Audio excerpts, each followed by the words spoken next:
Hello, everyone. My name is Abdul Abiodun Ibrahim. I teach economics at Nigeria Tulip International College.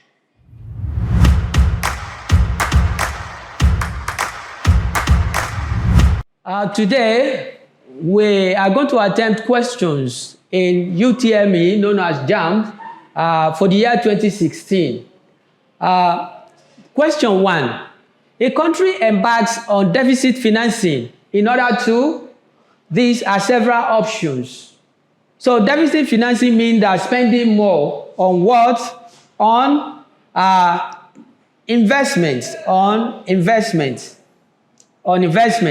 So we could see this also as number 2, the money market provides business firms with an avenue to do what? So there is difference between money market and capital market. So in the money market, that short-term funds can be provided. Typical example of this is the bank and the services provided by commercial banks. Question 3. The optimal level of output for pure monopolies occur at what level? So the output that guarantees monopolies maximum profit or sometimes a loss usually happen at a state where marginal revenue equals marginal cost. Of course, when you look at the diagram, you will see that there is an intersection of this marginal cost and marginal revenue at this point X. And that is what this question is talking about. Let's move to question number 4. According to the demographic transition theory, Africa can be said to be at what stage? There are 3 stages.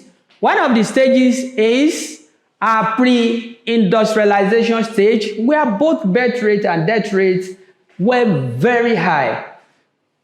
The second one, which is transitional stage, birth rate was high, but death rate was low. And the third one is post-transitional stage, meaning that both death rate and birth rate were low. Now, these were the stages passed by the industrial and highly developed countries in those years. Now, which of these is relevant to Africa? You will agree with me that transitional stage is where Africa is, and this is 2, which is transitional stage. Now, moving to question 5, the Economic Community of West Africa states, which is ECOWAS, is an example of economic union, even from the name as specified.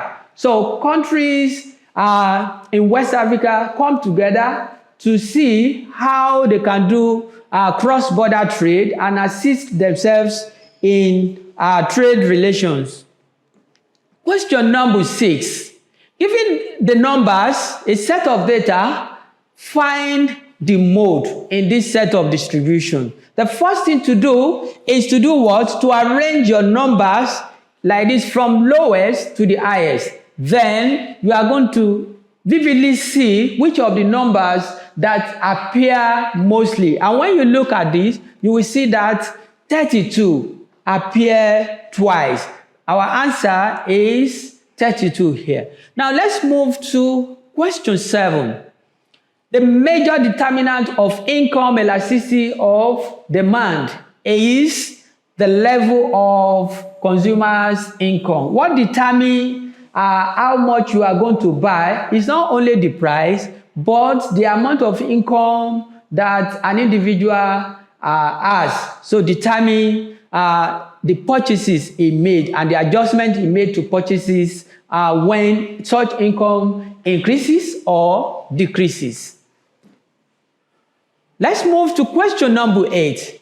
Given the data, we are asked to find the absolute mean deviation. So when you are looking at deviation, you are looking at how far away the mean from the observations. These are our observations and they are called X. Their X is 2, 4, 6, 8, 4, and 6. So this is sum of the x's, which is 30. Now, 30, you need to find first the mean. Your mean here will be, when you say, for example, sum of x divided by n. So the sum of x is equal to 30 divided by n. 1, 2, 3, 4, 5, 6. There are 6 set of numbers here. When you divide, you will see that your mean is equal to 5. Now, when you got the mean, which we have solved here, this is the mean. Then, how do you find the mean deviation? So, how far away is the mean from each of the observations? So, you have to subtract mean from the observation. So, 2 minus 5 minus 3. Now, some of them will have minuses, some of them with absolute term. Now, in statistics, this word line slash is used to remove negative signs and turn each number to absolute numbers. And that is why their minuses have been turned to pluses here, and you have them reported in absolute values. Now, the sum of these mean deviations is 10. So you divide by formula. Mean deviation is the sum of the deviation divided by n. And our n is 6. So if you bring this total here and you divide it by the number of observations which we have counted here as 6, then your answer will be 1.67, which you can find in option B. Now let's move on to question 9. Question 9 says, the precautionary demand for money is determined by what they call precautionary are the unforeseen circumstances that individual or family never planned for. When they occur, how do you deal with this? You deal with that through the savings that you've had. So the answer is the level of savings is what determines the precautionary expenditure that you make whenever they come. Question 10. Now, the output of a firm experiencing what? Economies of scale increases, right? If the output of a firm experiencing economies of scale increases, the average cost will do what? Now, looking at this diagram, if you throw a ball into a bowl, it will move up and down and finally settle at the bottom. Typical of this is this diagram that you have here. This is economies of scale. By implication, it's telling you that as more production is made by firm, the cost will be falling. Now, you can see from C1 to C2 when Q2 was produced. From Q2 to Q3 when what? Q3 was produced. So it then tells us that a firm with economies of scale will have its average cost falling once that firm continue to produce. And that is what we have demonstrated through this U shape of average cost as well as the experimental bowl using ball. Now let's move to another number, which is number 11. The demand curve for normal good is negatively sloped. Why? Why is it negatively sloped? It means that price is an incentive out to the consumers. Let's look at the diagram, which is this. Now, when you look at this, in our elementary law of demand, we have 2 points. Is that an extension of demand, which may be as a result of fall in price, or contraction of demand, which may be as a result of increase in the price of that commodity. So by implication and according to the law of demand, price is a motivating factor to consumers, and this is our answer. Now let's move to another one, which is this, on the theory of cost. On the theory of cost, the average total cost when 20 units of outputs are produced is what is the average at 20? That's what they asked us to find. You have to look at the table. These are the unit of output produced at 20. Then let's look at our cost. This is our average cost. It's the same thing as average total cost. Now, when you look at it and you trace to the output 20, at the minimum level here, trace to the cost pole here, you will see that the answer here is 15. The average cost when 20 units of output is produced is 15 naira, which is option D. Let's move on to question 13. Question 13. The major role of multinational companies in Nigeria petroleum industry is, now multinational companies are companies that crosses border of nations, right, to trade. So, for example, you talk about ExxonMobil, you talk about Texaco, you talk about Chevron, and the likes of them. So these are multinational companies. And what is the role of multinational company? Is to prospecting. It is the same thing as drilling. And when oil is found, they need to market. So the two, oil prospecting and marketing, is a major role played by the multinational companies. Now, question 14. Question 14. Life insurance companies. Life insurance companies contribute to economic development by holding a part of their assets in what?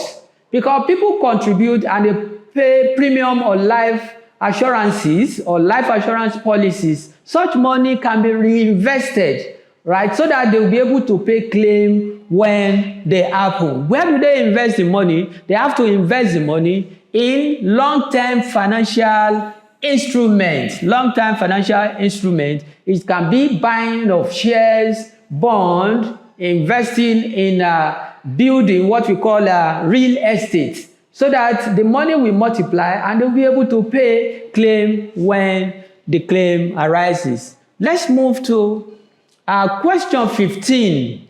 The wage is mostly related to what Pigo call marginal product of labor.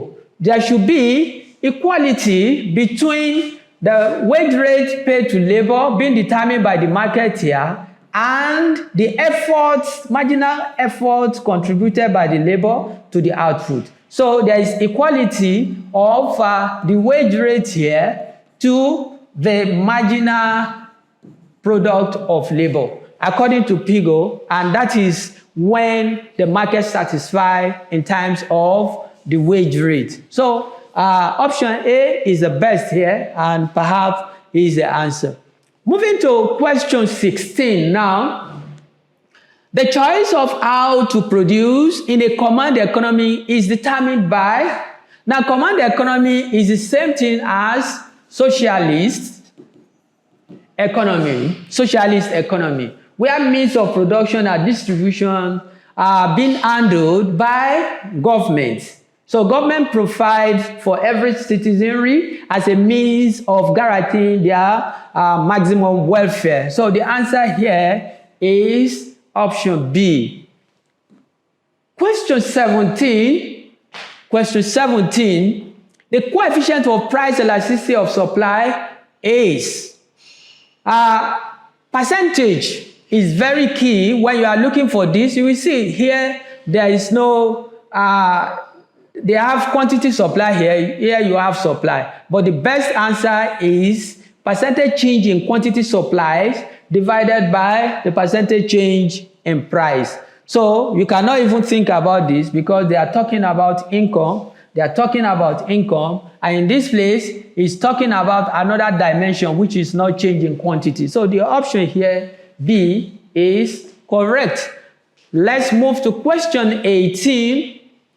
A change in quantity supply of a commodity is due to what? A change in quantity supply. Now, of course, when you talk about change in quantity supply, you are talking about absolutely the law of supply, which is the higher the price, the higher the quantity of that particular commodity. So price plays significant role here of that particular commodity and no any other factor when they are talking about change in quantity supply here. Moving on, and even the diagram attests to that. Before we move on, you could see here that price play predominant role in terms of this is what they call contraction. And this one is called extension.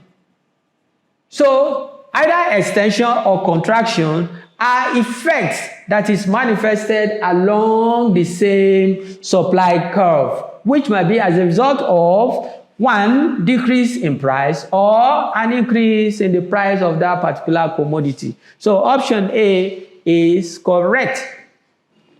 Question 19. In a limited liability company, the greater risk is borne by the ordinary shares. The ordinary shares are more or less like the owners of the business. Shareholders will only lose the capital contribution to the business in the event of a company being bankrupt or folding up. But the ordinary shareholders who bear the brunt of the greatest liability and the risk are the one that is selected here as the option. They bear the brunt, the biggest one. Now, question 20. A market characterized by absence of close substitutes of goods and services, an example of what? Now, when you say close substitute, right, ability to substitute one product for the other, you could talk about substituting Bonfita with Milo, Pepsi with Coke, and so on and so forth. Now, where these substitutions are not available, you are limited with only one choice. That is an example of a monopoly. A monopoly is a single seller of a product that has no close substitute. So, this is an example of it, like the national grid, which is electricity, is not being supplied by any other company than the national grid, which is majorly by the federal government. The same thing you can talk about water board, right? They are all examples of monopoly. Question number 21. An inflation that coexists with high rate of unemployment. There are two evils here. We call them evils of the economy. Any economy that is visited with this twin evil will be deemed to be suffering from what we call stagflation. Such economy will not grow and is bound to be stagnated, not even recording economic growth, not recording economic development, and not recording bogus national income. So it's called stagflation. Question 22. The greatest development of small and medium-scale enterprises in Nigeria is hampered by what? What majorly affects small and medium-scale enterprises in Nigeria is access to credit facilities to boost the business or to even establish further. So we can move to question 23 now.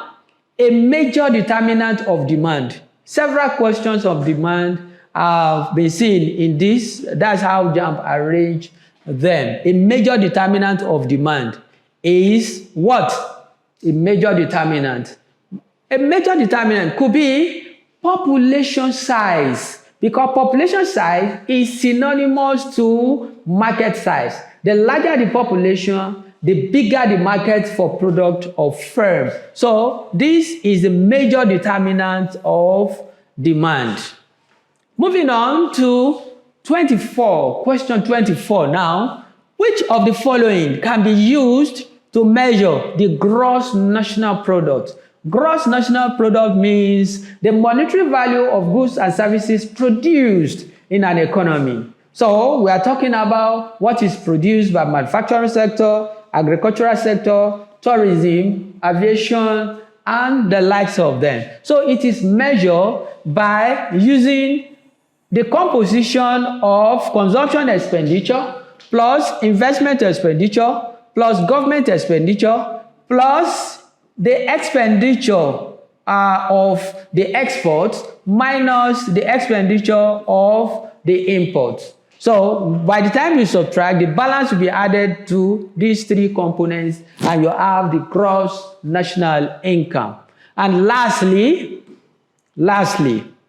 question 25, find the media of the following set of data. Find the media of this following set of data. When you have array of data, a measure of central tendencies, or you are doing range, the best thing for you is to arrange the number from either the lowest to the highest or from the highest to the lowest, so that you have the ability to pick the middle values. Now we have this, you will see that by the time you count, I can count now, this is 4.